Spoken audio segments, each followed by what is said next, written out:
Hoy quiero contarle otra historia muy diferente. Una historia que hace honor al título de esta serie, Planeta Encantado. Una historia que discurre en dos escenarios tan distintos como distantes. Pero empecemos por el principio. Sígame. Lo que quiero mostrarle no le dejará indiferente.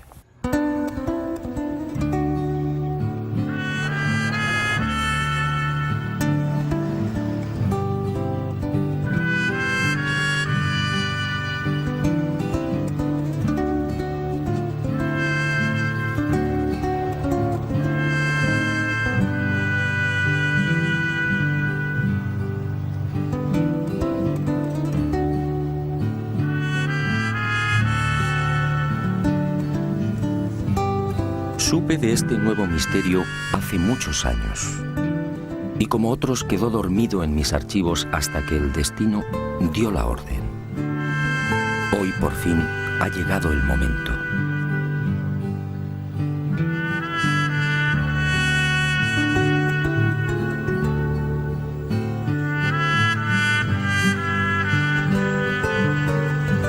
Nuestro objetivo en esta primera parte de la historia fue la bella y escondida Sierra de Ameca, en las proximidades de Ahualulco de Mercado, un apacible y sencillo pueblo minero del estado mexicano de Jalisco.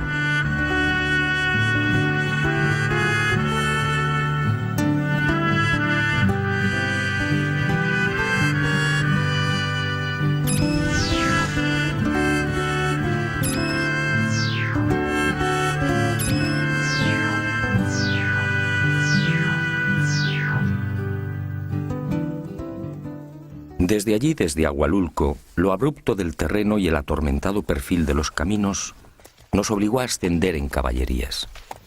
En total, 4 horas de fatigosa marcha por valles y cañadas hasta alcanzar una altitud de 2100 metros.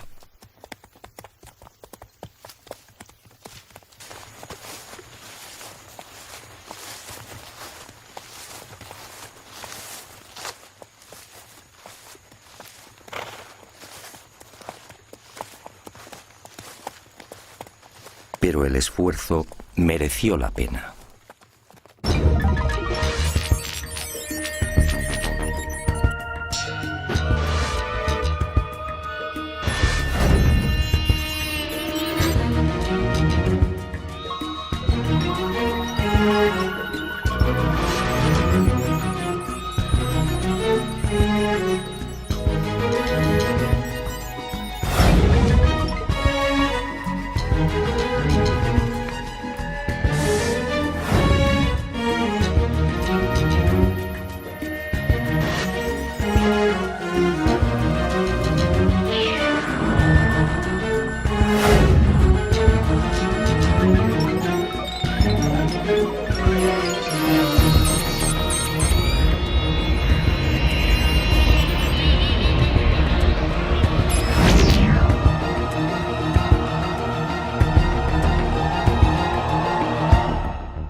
Aquí el primer enigma, casi 1 millar de esferas de piedra distribuido en las faldas de los cerros de Agua Blanca y Piedra Bola.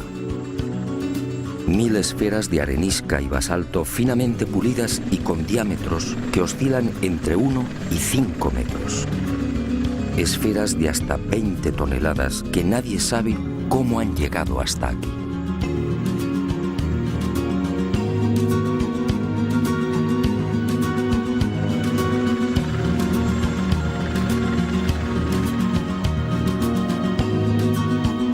Muchas se presentan semienterradas o escondidas entre los apretados bosques de pinos y encinas.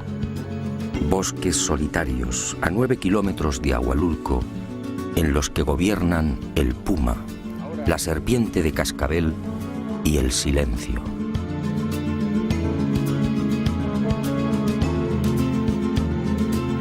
Evidentemente, el hecho de aparecer enterradas o semienterradas concede a estas esferas una notable antigüedad. Sin embargo, no disponemos de vestigio alguno que pueda esclarecer su origen. Las leyendas y restos arqueológicos de la cultura Teuchitlán, que habitó esta región hace 4000 años, no aportan datos específicos sobre los hipotéticos constructores o la finalidad de las mismas. Los siguientes asentamientos humanos, entre los que destaca el pueblo Kazkán, tampoco arrojan un mínimo de luz respecto a estas gigantescas esferas. Solo el nombre náhuatl de la primitiva cultura que habitó estos parajes, Teuchitlán o lugar de dioses, podría guardar alguna relación con estas obras gigantescas, más propias de dioses y titanes que de hombres. Pero obviamente esto solo es una suposición.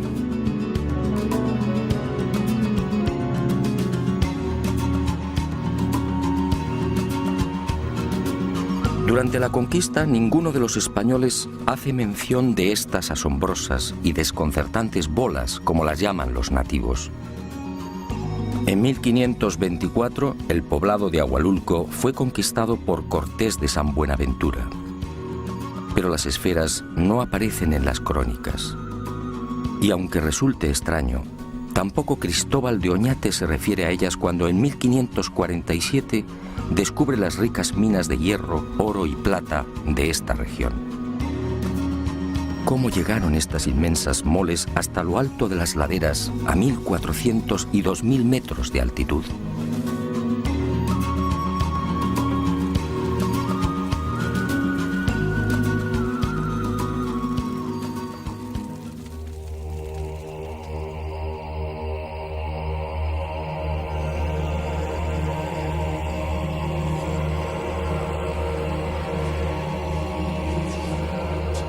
Durante siglos, como digo, las esferas de Ahualulco han permanecido prácticamente ignoradas. Solo los nativos sabían de su existencia.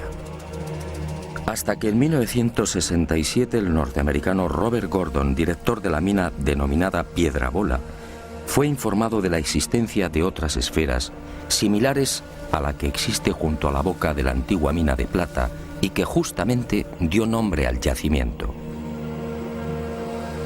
Gordon, intrigado, acudió al paraje señalado por los nativos y efectivamente, a cosa de 2 kilómetros de la mina, descubrió otras 5 gigantescas y perfectas esferas de piedra.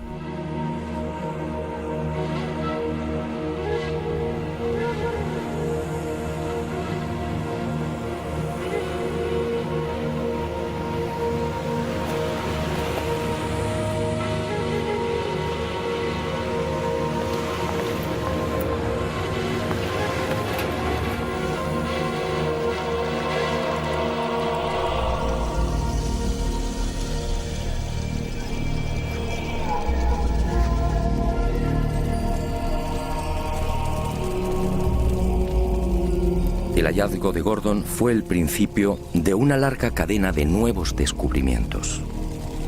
El norteamericano envió unas fotografías de las esferas al arqueólogo Matthew Stirling y en diciembre de ese mismo año de 1967 se iniciaron las primeras excavaciones oficiales. Stirling llegó a desenterrar otras 17 grandes esferas, una de ellas de 3.35 metros de diámetro, el resto de 1.80 metros. Y al igual que sucediera con Gordon, Stirling quedó desconcertado. La mayor parte de las bolas presentaba un pulido minucioso e impecable, con un peso aproximado de 10 toneladas por unidad. Aquello no parecía casual. ¿Por qué el mismo diámetro? ¿Cómo se explica la perfecta esfericidad? Y lo más intrigante, ¿cómo transportaron la esfera de 3 metros y casi 20 toneladas de peso hasta la cumbre de la montaña?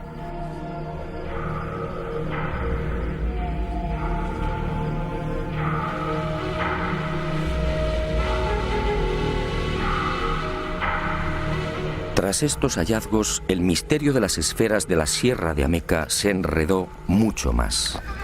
El lugar aparentemente jamás fue habitado. No se hallaron restos de cerámica ni tampoco utensilios que indicaran la existencia de asentamientos humanos. Por otra parte, la depurada técnica que hubiera demandado la elaboración de estas esferas y el no menos complejo transporte de las mismas hasta lo alto de cimas y laderas hizo sospechar a estos primeros científicos que se encontraban frente a un capricho de la naturaleza. El razonamiento era comprensible, pero ¿estaban en lo cierto? 3 meses después de los descubrimientos de Stirling, en marzo de 1968, otra expedición científica se acercó a estos parajes. La integraban miembros del Instituto Smithsoniano, de la National Geographic y de la Inspección Geológica norteamericana.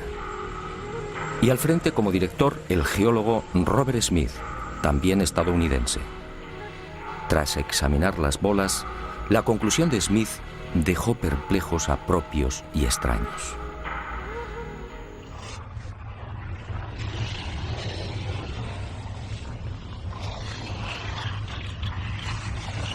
Las esferas mexicanas, aseguró el geólogo norteamericano, están formadas por un cristal volcánico llamado obsidiana.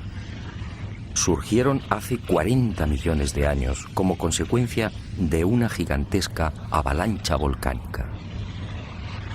La Sierra de Ameca fue materialmente enterrada en ceniza y allí, en el fondo de esos depósitos, aparecieron las esferas. Según Smith, a temperaturas que oscilaron entre 540 y 760 grados Celsius, esas cenizas se fundieron, cristalizando por enfriamiento y progresando en frentes esféricos.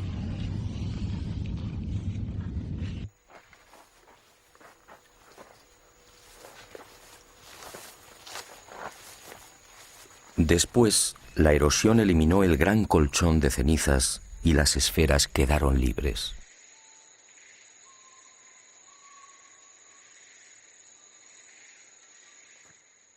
Y digo que el veredicto del geólogo norteamericano dejó perplejos a propios y extraños porque sencillamente no resolvía la totalidad del misterio.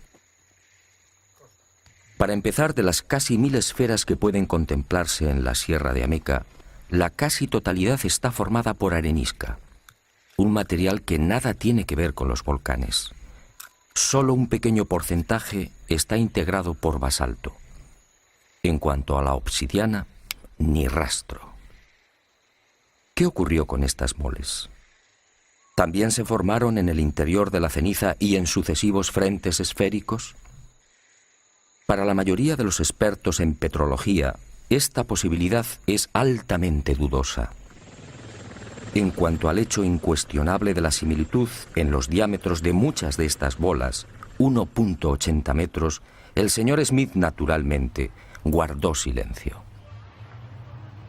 Ningún científico serio admite hoy que esta casualidad sea obra de la naturaleza. ¿O no fue una casualidad? A esta versión supuestamente científica se sumó después otra explicación aportada por algunos vulcanólogos. Para estos, las esferas de Ahualulco tienen un origen muy distinto al propiciado por Smith. No serían otra cosa que tobas o piedras volcánicas expulsadas entre gases, fuego, columnas de lava y otros materiales piroclásticos. Estas bombas volcánicas, dicen, adoptaron la forma esférica en ese violento proceso de expulsión, redondeándose en el aire.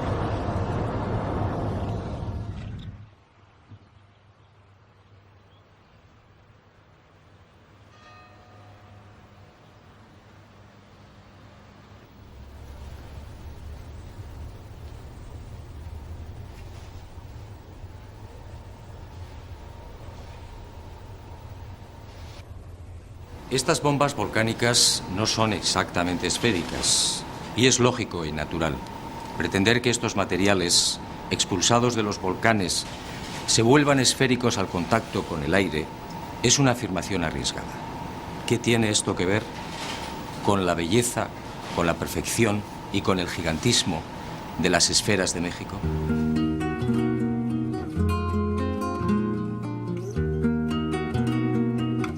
Las tobas volcánicas, además, son rocas ligeras, de consistencia porosa y formadas por la acumulación de cenizas y otros elementos volcánicos muy pequeños. ¿Qué tiene esto que ver con las masas pétreas de 10 y 20 toneladas de la Sierra de Ameca? Incluso aceptando la remota posibilidad de que estas bombas volcánicas se vuelvan esféricas al contacto con el aire, ¿en qué cabeza cabe que puedan conservar la esfericidad al chocar con un manto de lava o de ceniza? Definitivamente las explicaciones de geólogos y vulcanólogos no son consistentes. Algo falla. El supuesto origen natural de las bolas aparece drásticamente enfrentado con la naturaleza de las mismas, con las dimensiones y, sobre todo, con la milimétrica perfección del pulido. Pero hay más. Si echamos un vistazo a la nación mexicana, observaremos que se trata de un país eminentemente volcánico. En estos momentos, según el Catálogo Mundial de Volcanes Activos, México reúne un total de 14, con la calificación de peligrosos. Pues bien, si las esferas de Agualulco fueran el resultado de los fenómenos eruptivos ya mencionados, ¿por qué aparecen únicamente en este lugar del estado de Jalisco?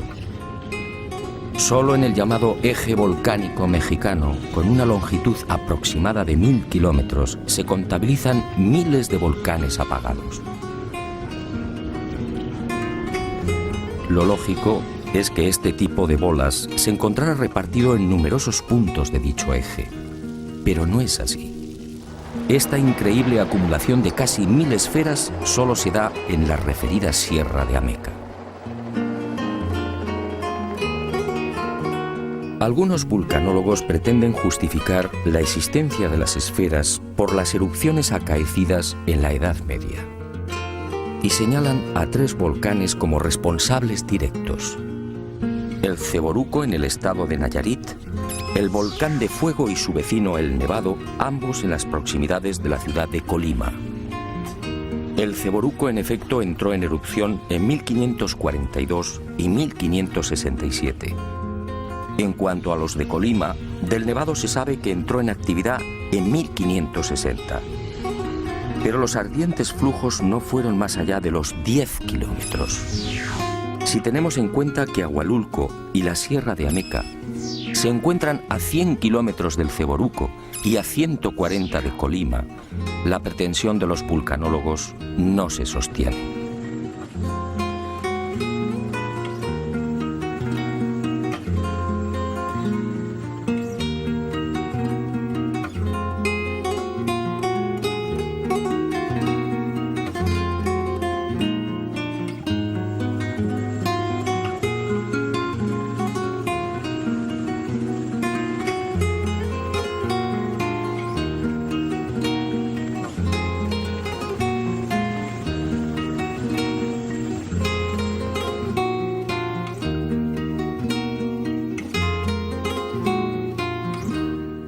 Efectivamente, estoy de acuerdo con usted.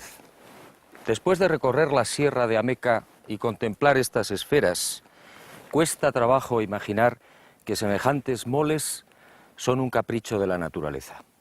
La periodista mexicana Virginia Sendel escribe, y con razón, son demasiado perfectas, demasiado bellas. Los científicos, una vez más, han intentado descafeinar la realidad, pero la historia no ha terminado. Sígame. Estoy seguro que lo que queda por ver le sorprenderá de nuevo.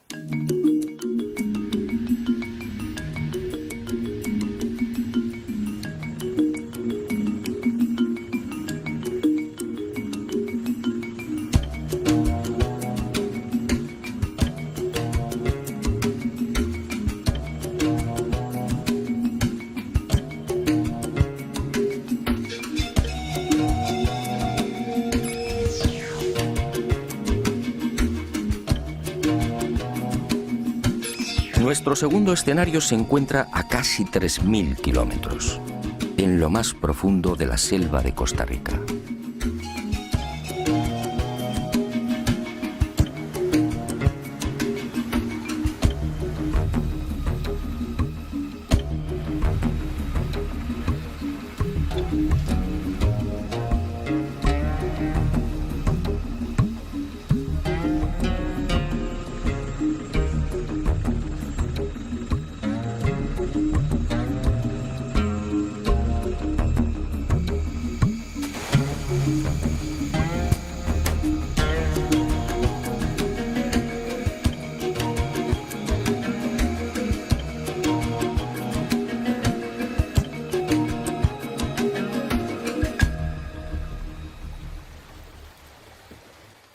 Parece mágico, pero aquí en plena jungla, al sur de Costa Rica, nos aguarda una segunda parte del oscuro enigma de las esferas de piedra. Una segunda parte que definitivamente arruina todas las explicaciones de la ciencia. Una segunda parte que eleva el misterio a su máxima expresión.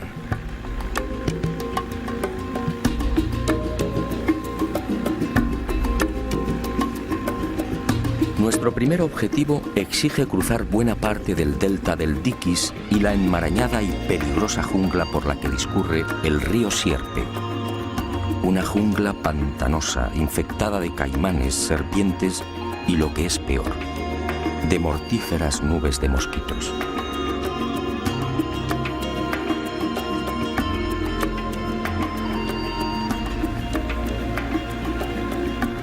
Afortunadamente, la jornada transcurre sin incidentes de gravedad y con los últimos rayos del sol alcanzamos al fin el gran secreto de Palmar Sur.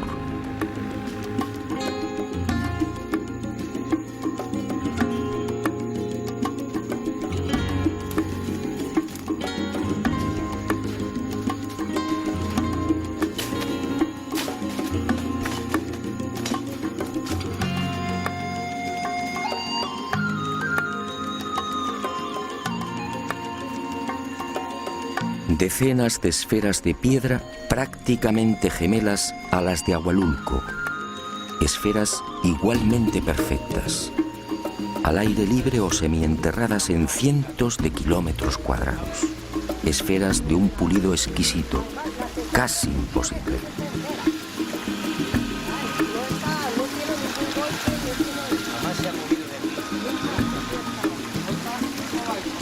Esferas de 2 y 3 metros de diámetro, de hasta 16 toneladas de peso. 40, 45 más 60 aproximadamente. Nadie conoce con exactitud su número. Se habla de cientos, más de 500 esferas de todos los tamaños, desde el diámetro de una naranja hasta 3 metros. Quizá más. Las hay en Palmar Sur, en las orillas de los ríos Esquina y Térraba, en las islas Camaronal y del Caño, en lo alto de las sierras de Bruqueña y en las regiones de Piedras Blancas, Cabagra, Buenos Aires, Bere y Pejivalle de Pérez Celedón. Pero estos solo son los emplazamientos conocidos. Al hallarse enterradas es posible que su número sea muy superior.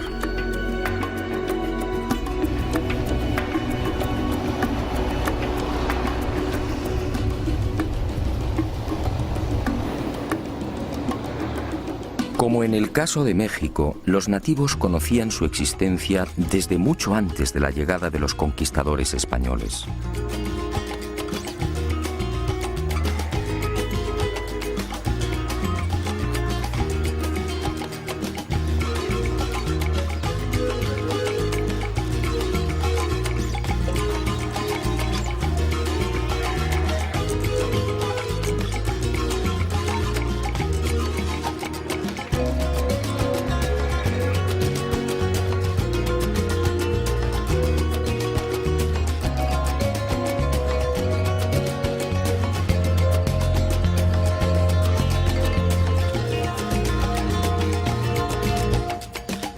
Pero sus explicaciones fueron tan parcas y confusas como las de los pueblos que habitaron Ahualulco. Todos se limitaron a señalar al cielo, asegurando que las esferas eran obra de los dioses.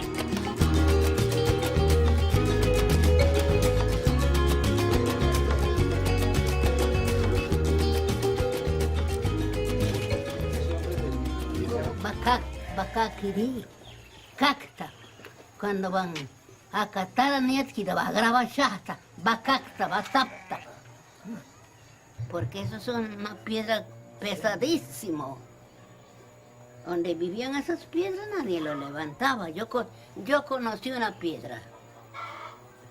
Ahí en ese talobre, pequeña, y que era de 12 años seguro que yo estaba. Alrededor, los antiguos moros, eso lo adornaron con con figuritas de toda clase de animalitos hacia alrededor, de todo color. Y debajo de ese dejaban el oro ahí enterrado. Pero dicen que cuando levantaron esa bola que está en Palmar, debajo encontraron bastante tesoro. Pero esa fue la compañía que dispuso de eso.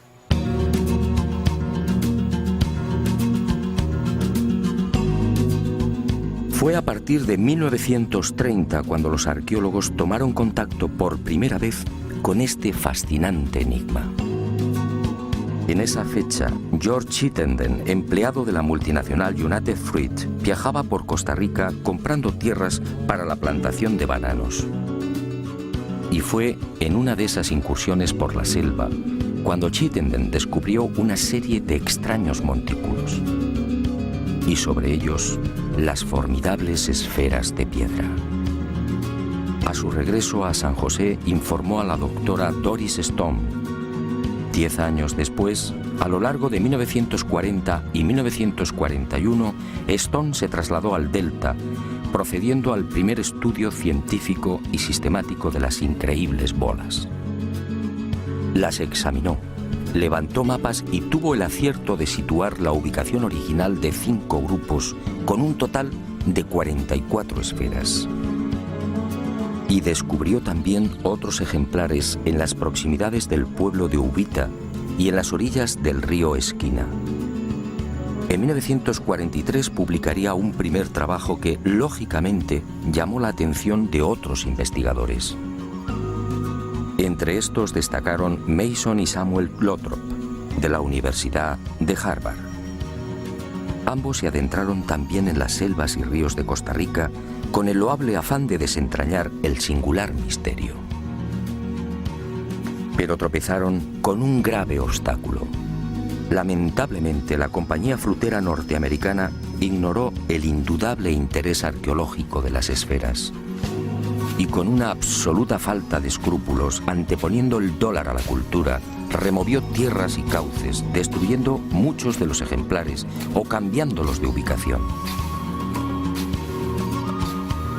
Para colmo de males, otras esferas fueron igualmente removidas de sus emplazamientos originales y trasladadas a cientos de kilómetros. Y hoy adornan casas y jardines particulares, así como parques públicos, bancos y edificios oficiales.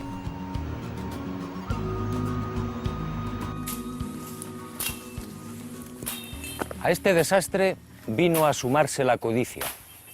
Al igual que sucediera en el municipio mexicano de Agualulco, el descubrimiento de las esferas de Costa Rica terminó provocando el nacimiento de un rumor tan absurdo como lamentable.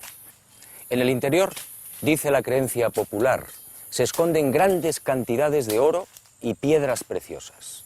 Y muchas de ellas, como esta, fueron quebradas o dinamitadas.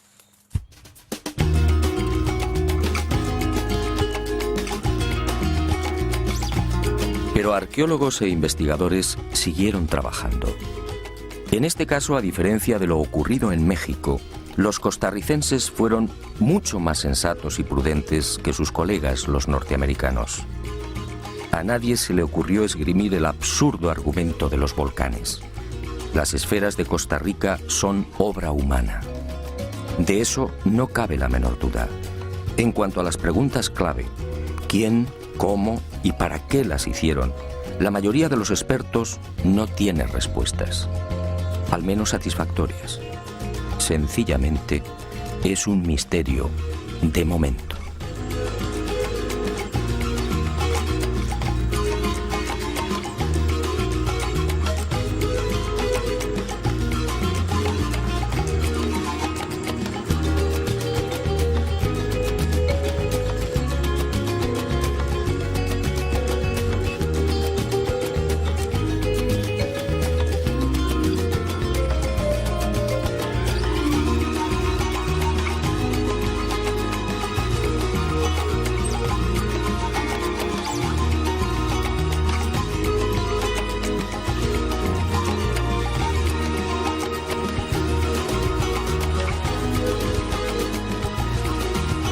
Y el misterio de las esferas se complica un poco más cuando uno desembarca en la paradisíaca isla del Caño, al oeste de Costa Rica.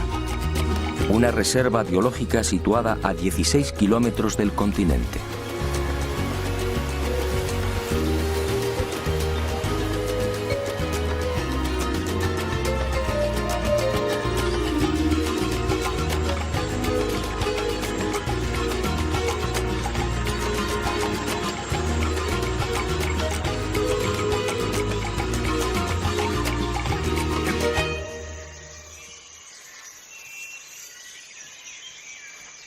En este lugar fueron descubiertas unas 10 esferas. Hoy solo quedan 2. Y surge una pregunta obligada. ¿Cómo las trasladaron? En esta isla, por supuesto, no hay canteras. Las bolas necesariamente tuvieron que llegar desde tierra firme. Y el enigma, como digo, se complica.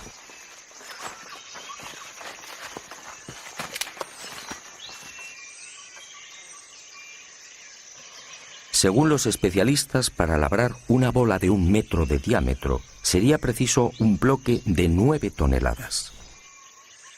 ¿Cómo se las ingeniaron los constructores para transportar semejantes moles a través del océano? ¿En qué clase de embarcaciones? ¿Qué tipo de navío podría soportar una carga semejante?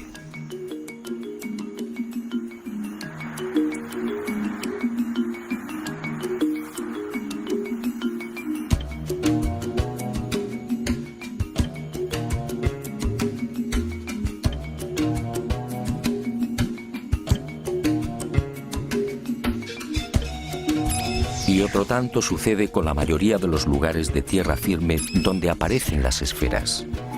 En la jungla, por ejemplo, tampoco hay canteras.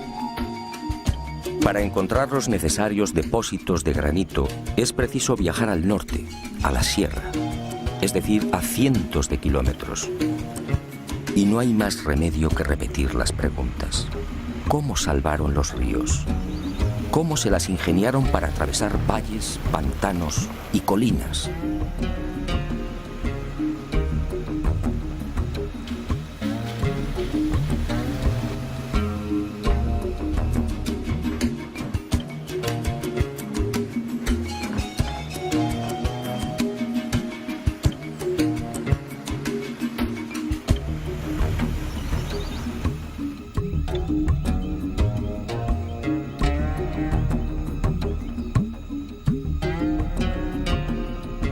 Si las esferas eran labradas en los puntos donde han aparecido, ¿cómo se las arreglaban para tirar de bloques tan gigantescos? En el caso de las más grandes, de 2,5 metros de diámetro, los bloques de granito de las que debían ser extraídas podían superar las 24 toneladas.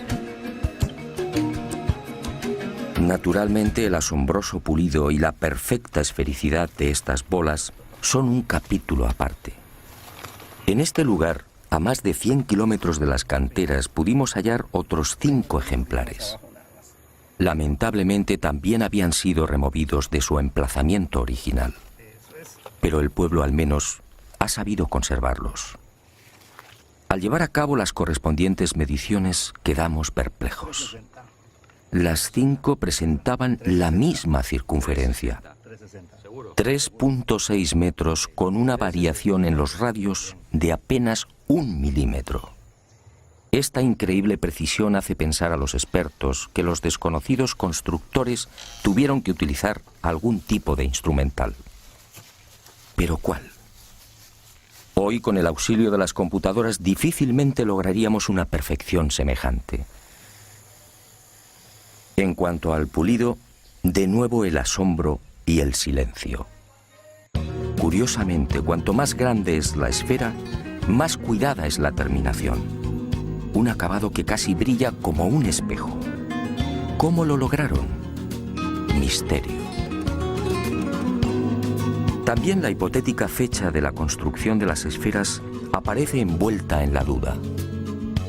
Al tratarse de granito y caliza, los procedimientos de datación por carbono 14 no son viables.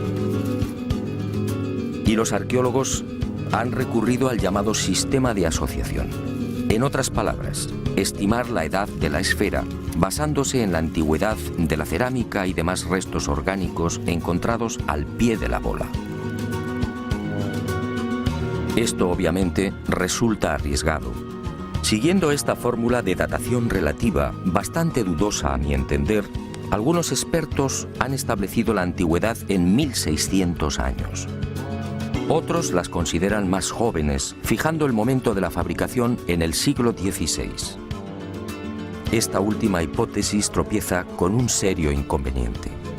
Si las esferas fueron talladas en el siglo XVI, ¿por qué no son citadas por los cronistas de la época? De haber sido testigos de su fabricación, hombres como Vázquez de Coronado, Gil González Dávila o Perafán de Rivera lo hubieran mencionado.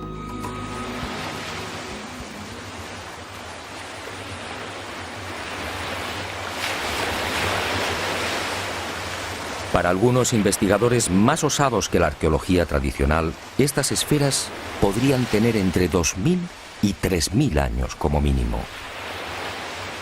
Y fundamentan su razonamiento en el interesante proceso de hundimiento de las mismas. Muchas de ellas, de 2 y 3 metros de diámetro, se encuentran prácticamente enterradas o semienterradas.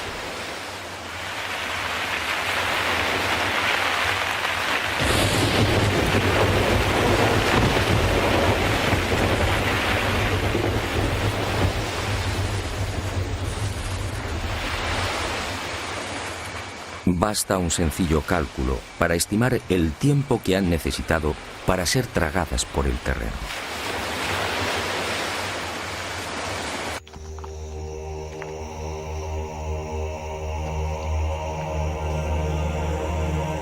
Sea como fuere, lo que parece cierto es que estas magníficas y colosales esferas fueron construidas mucho antes de la llegada de Colón. ¿Pero para qué? ¿Cuál pudo ser su finalidad? Sobre este importante capítulo, la disparidad de criterios es todavía mayor. Hay quien asegura que estas esferas venían a demostrar el grado de poder e influencia de los caciques.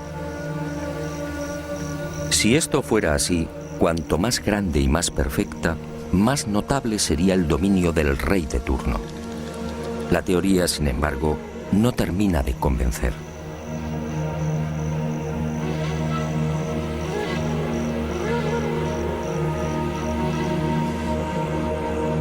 Otros las asocian a enterramientos, quizá como un elemento de culto. Y aunque se sabe de algunas muy pequeñas que han sido halladas en tumbas junto a objetos de cerámica y joyas de oro, la hipótesis no resulta muy sólida. De las 500 bolas que han sido localizadas hasta el momento, ninguna aparece sobre una necrópolis.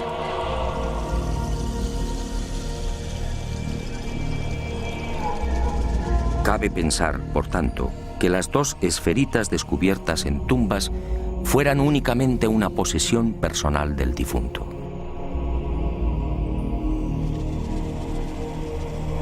Para el profesor Lothrop, el hecho de aparecer en grupos podría insinuar una serie de conocimientos astronómicos por parte de los constructores. La doctora Stone, como se recordará, descubrió un grupo con un total de 44 bolas. También en las proximidades de Piedras Blancas se hallaron otras 15 esferas perfectamente alineadas. ¿Se trata de mapas celestes? ¿Indican la posición de las estrellas? Hasta hoy, que yo sepa, nadie ha profundizado en esta sugerente posibilidad.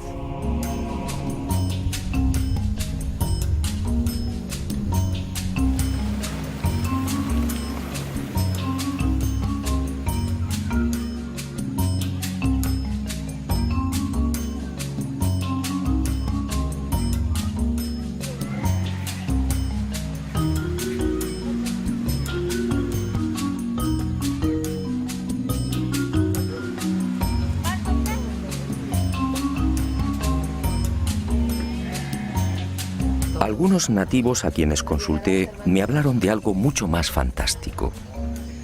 Según la tradición heredada de sus ancestros, estas esferas son poderosos centros de energía. Una especie de focos que irradian fuerza y bienestar y que afectan a la vitalidad y salud de personas, animales y plantas. De hecho, dicen, los vegetales que crecen en el entorno lo hacen siempre con mayor exuberancia y agresividad que los ubicados a mayor distancia. Hablan con razón, sí, pero esa misteriosa energía no tiene nada de sobrenatural. Los materiales que forman las esferas, en especial el gabro y la granodiorita, contienen un elevado índice de magnetita. Y es justamente esta mena esencial del hierro la que atrae los metales y despliega la supuestamente fantástica energía benéfica.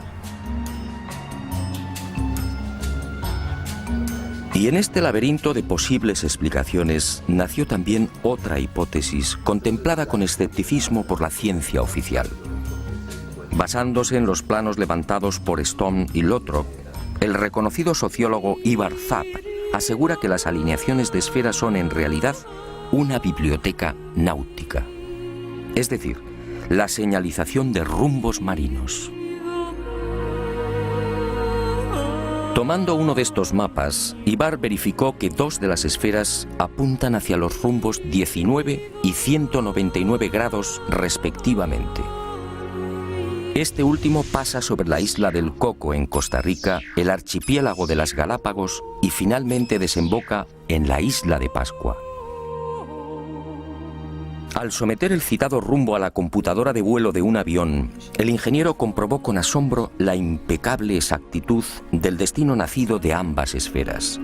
En un trayecto de 7.000 kilómetros, el desvío de un supuesto navegante que hubiera seguido esa alineación habría sido de apenas 70 kilómetros. Por su parte, la alineación con la tercera esfera señala directamente a Grecia y Asia Menor. ¿Casualidad? ¿Qué hay de cierto en la hipótesis de Ivar Zapp? Los científicos, con razón, desconfiaron del hallazgo de Zapp. La mayor parte de las esferas, como fue dicho, ha sido removida. Esto hace poco menos que imposible la constatación de los supuestos rumbos marinos. En cuanto a la sorprendente alineación que une Costa Rica con la isla de Pascua, el asunto tampoco mereció mayor consideración por parte de la ciencia. La verdad es que la proximidad de dos o tres esferas puede sugerir infinitos rumbos. Y otra por aquí. Hay una aquí y...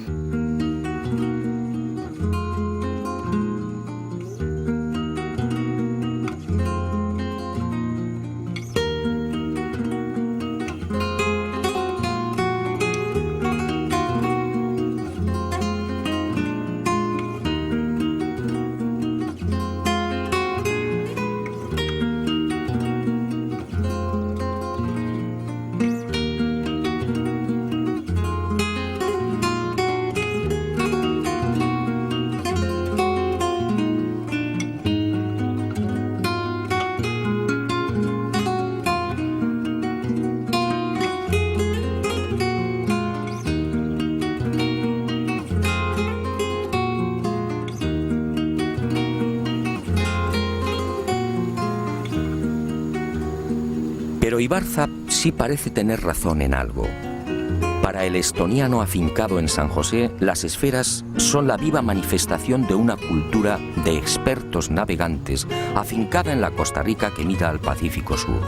Una cultura precolombina de la que apenas queda constancia y que fue mencionada por Cristóbal Colón en su último gran viaje entre los años 1502 y 1504, los Tiguares.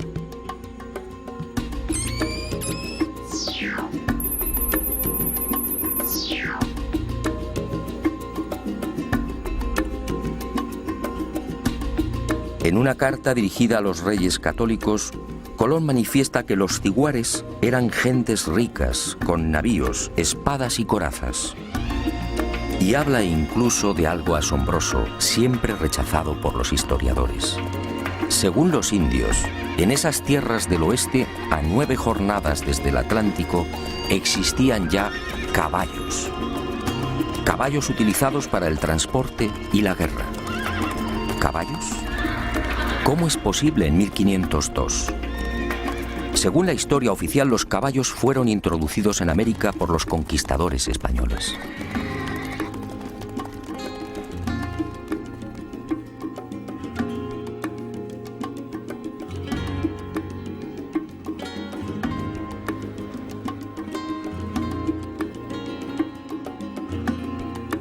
¿Navíos? ¿Corazas y espadas? ¿Caballos? ¿Quiénes eran los ciguares? ¿Fueron los constructores de las perfectas y gigantescas esferas de piedra? En realidad, nadie lo sabe, aunque nos encontramos ante una circunstancia más que sospechosa. Esa civilización vivía justamente en la región de Golfo Dulce, es decir, en unas tierras en las que se ha descubierto la mayor concentración de esferas.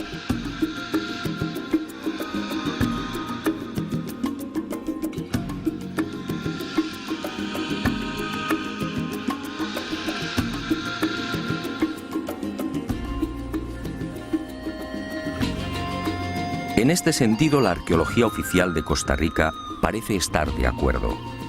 Las esferas tuvieron que ser creadas por una cultura con un alto grado de evolución mental y material. Un pueblo con una especial sensibilidad y un notable sentido de la abstracción. Si observamos la naturaleza, comprobaremos que las esferas perfectas no existen. Y si es así, ¿cómo pudieron imaginarlas? ¿De dónde llegó esa sabiduría?